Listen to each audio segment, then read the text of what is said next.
ఇంట్లో కుటుంబ సభ్యులు మోసాలు చేస్తున్న కాలం ఇది. మాయని మాయతోనే జయించాలి. మాయని ధర్మంతో ఎప్పుడు జయించలేం. లక్ష్యం పవిత్రం, మార్గం కూడా పవిత్రం కుదరదమ్మ. మార్గం అటు ఇటైనా లక్ష్యాన్ని చేరుకోవాలి. ఎందుకోసం అంటే లక్ష్యం ధర్మం మనది. మనం ధర్మం గెలవడం కోసం పోరాడు. అందుకు పక్క మార్గాలు పట్టక తప్పదు, అబద్ధాలు చెప్పక తప్పదు. ఆ అసత్యం సత్యంతో సమానం అని చెప్పాడు కృష్ణ పరమాత్మ. ద్రోణాచార్యులు ఓడించడానికి అబద్ధం ఆడమని చెప్పాడు. ఆయన చేతిలో ధనుస్సుండగా మీరు జయించలేరు, సాధ్యం కాదు. ఆయన చేతిలో ధనుస్సులే వాడుకో బలహీనత ఉంది. కడవంత గుమ్మడికాయ కత్తిపేటకి లోకువ, వీడు అశ్వత్థామకి లోకువ. కొడుకు ప్రేద.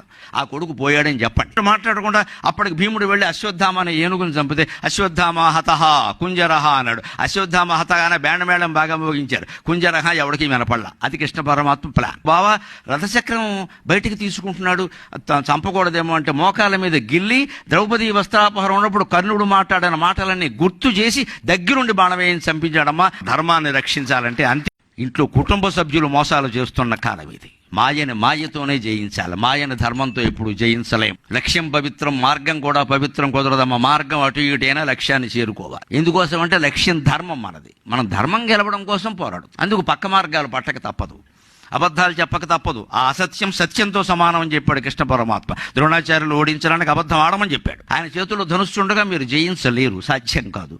ఆయన చేతిలో ధనుస్సులే వాడుకో బలహీనత ఉంది. కడవంత గుమ్మడికాయ కత్తిపేటకి లోకువ, వీడు అశ్వత్థామకి లోకువ.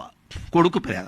ఆ కొడుకు పోయాడని చెప్పండి. మాట్లాడకుండా అప్పటికి భీముడు వెళ్ళి అశ్వత్థామ అనే ఏనుగుని చంపితే అశ్వత్థామ హతహ కుంజరహ అన్నాడు. అశ్వత్థామ హతగానే బ్యాండమేళం బాగా మోగించారు. కుంజరహ ఎవడికి వినపడలా. అది కృష్ణ పరమాత్మ ప్లాన్. బావా రథచక్రం బయటికి తీసుకుంటున్నాడు, చంపకూడదేమో అంటే మోకాల మీద గిల్లి ద్రౌపది వస్త్రాపహరం ఉన్నప్పుడు కర్ణుడు మాట్లాడిన మాటలన్నీ గుర్తు చేసి దగ్గరుండి బాణం వేయించి చంపించాడమ్మా. ధర్మాన్ని రక్షించాలంటే అంతే.